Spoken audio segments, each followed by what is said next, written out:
Pasti masih membutuhkan waktu. Ngomongin soal tim yang juga bisa dibilang bertabur bintang, ada satu lagi nih yang sayangnya ternyata memasuki 2 pekan tuh masih belum mendapatkan hasil yang cukup positif dan sesuai dengan level mereka. Dewa United.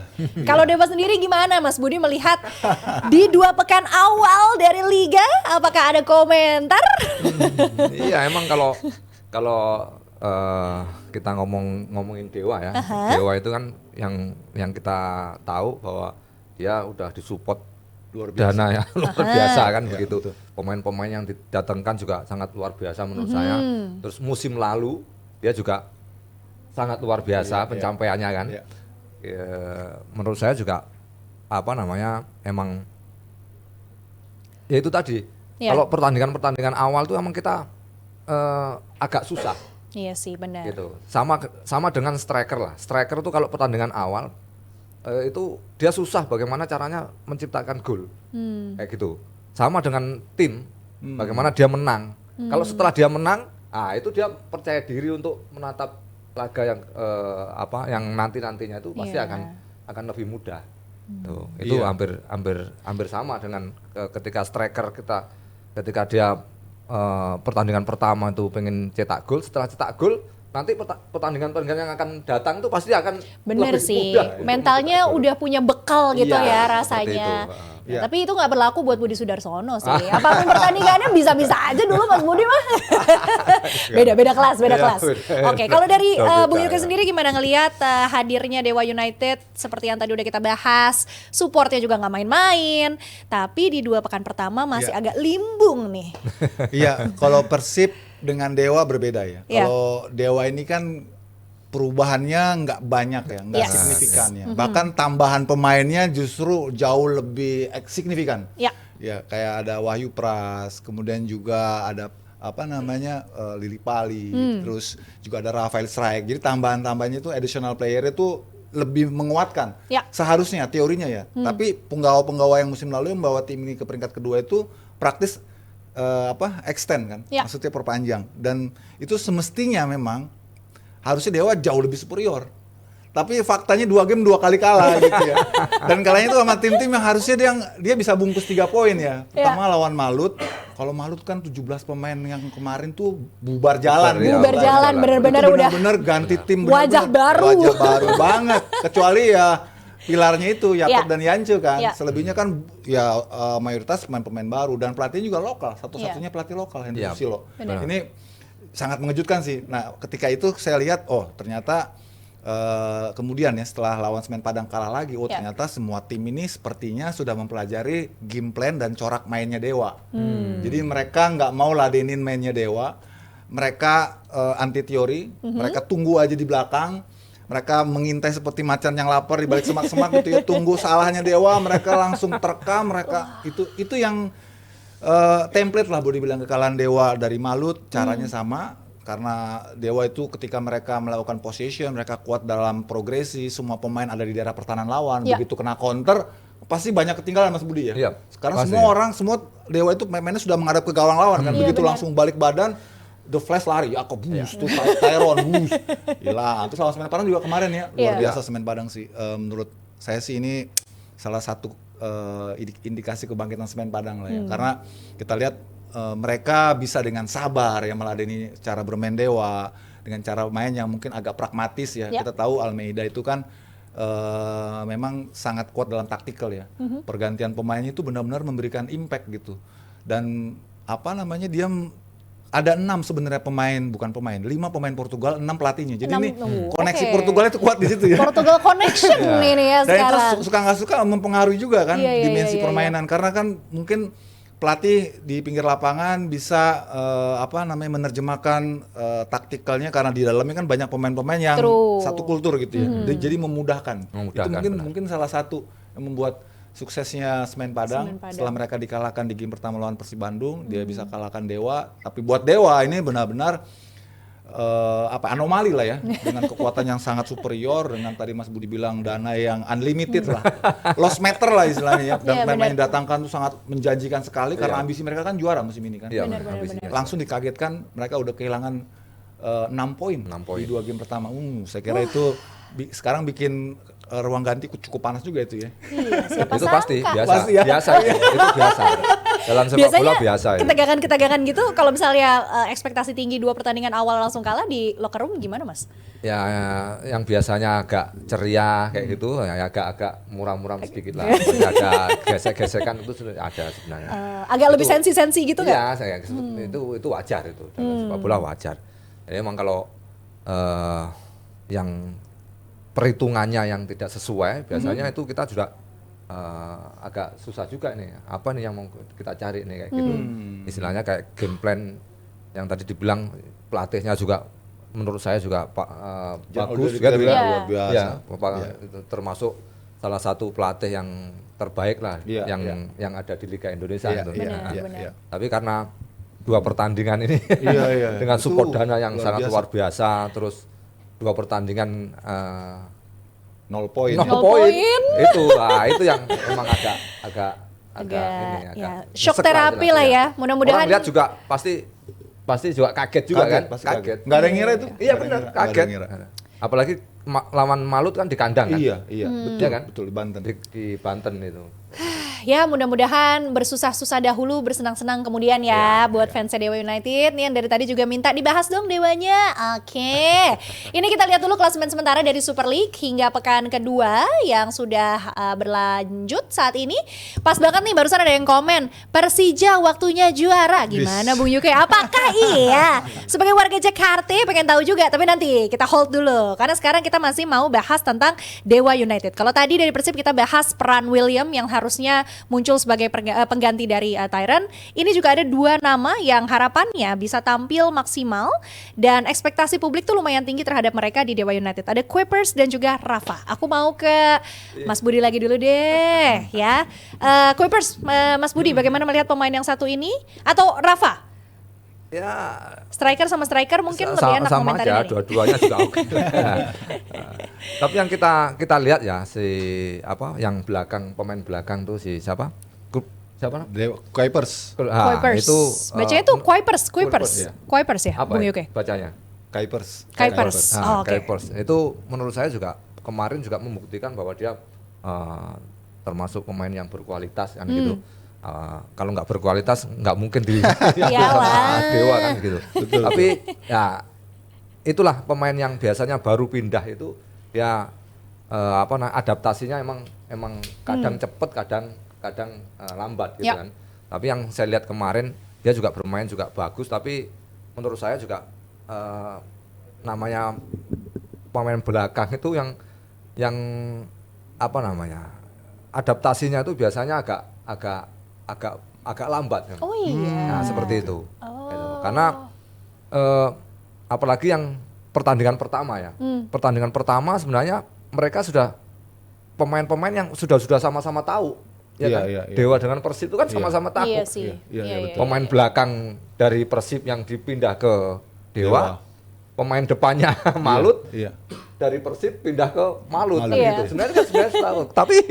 Tapi dilihat dari di lapangan Nggak juga. gitu kan. Dilihat lapangan malah yang penyerangnya yang lebih dominan kan gitu. Dari Malutnya yang lebih dominan kan begitu. Tapi saya rasa dia pemain cukup bagus menurut saya kan gitu. Ya sebetulnya nggak lepas dari situasi tim juga ya, karena kan ketika sebuah tim memang orientasinya menyerang, otomatis pemain belakang juga pasti akan progresif juga. Betul. Saat mereka ball possession, Kuipers juga ikut naik juga untuk melakukan pressing juga supaya gapnya nggak jauh ya.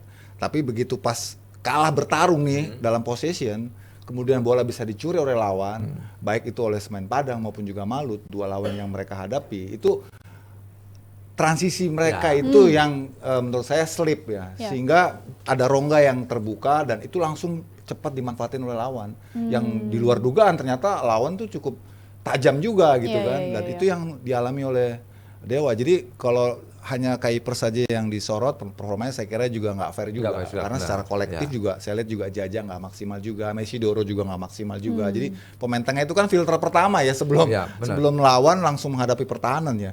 Kuipers kalau diajak lari ya susah kan, orang tinggi besar pasti ada handicap pada kecepatan kan. Betul. Nah, itu yang dimanfaatkan betul oleh lawan-lawan mereka. Iya sih, nggak adil karena memang kita ngelihat pada akhirnya kolektif skema seperti apa yang dimainkan dan dampak seperti apa pula yang pada akhirnya harus mereka derita saat skema itu nggak berjalan dengan baik atau mungkin tim lawan udah tahu nih gimana menyiasati skema tersebut gitu. Tapi kalau untuk potensi kebangkitan dua raksasa ini sih ya pasti ada banget dong melihat materi pemain yang dimiliki Om Yuke. Oh iya, tadi saya tambahkan ya Conchita dan juga Mas Budi, ternyata Kuipers nih di walk rate-nya 7,2 paling tinggi. Paling tinggi ya? Iya. Oh, di atasnya Ricky Kambuaya. Jadi artinya kan secara individu personalnya dia sendiri udah bagus mainnya gitu kan. Jadi yang selebihnya nih seperti Messi Doro cuma 5,9 di bawah 6. Terus juga Egy 6,9 di bawah rate terbaiknya lah 7,8. Terus juga Marukawa juga sama. Jadi pemain-pemain bintangnya yang ada di tengah itu yang notabene jadi kreator utama dari Dewa yang dipertontonkan musim lalu sangat luar biasa. Itu kemarin benar-benar hilang. Jadi mau nggak mau belakangnya akhirnya kan juga ikut ngegendong lah, ikut ngegendong hilang bola yang mereka harus kerja keras juga ya. Sayangnya itu it's not work gitu loh, itu yang terjadi. Gitu. Kita tunggu tentunya seperti apa kebangkitan dari dua raksasa ini di Super League ya. Aku sekarang mau baca-baca komentar dulu nih, karena dari tadi udah ada beberapa teman-teman yang sempat bertanya juga ke Bung Yuke dan juga ke Mas Budi. Ini ada dari Bagas Capture Official, Dewa United malah ngingetin gue sama Real Madrid, eranya Beckham, Zidane, Ronaldo, Fenomeno Vigo satu tim. Emang iya? Kalau menurut Bung Yuke gimana? Apa tuh? Katanya Dewa United mengingatkan sama Real Madrid 2003-2004. Valid nggak katanya? Iya, emang Real Madrid tuh ketika pas ngumpul semua Galacticosnya, dia kan disebutin tuh, betul tuh Beckham, Zidane. Mirip-mirip ya? Iya, itu Ronaldo, itu Vigo luar biasa itu. Emang benar-benar real Galacticos. Kalau kita mau sedikit bandingkan versi Indonesianya gitu ya. Kira-kira itu emang ada di Dewa.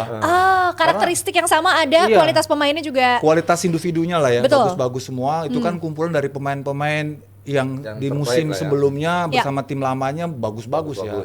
Kayak Jaja, terus sekarang ada Kuipers, ada Lili Pali dari Borneo ya.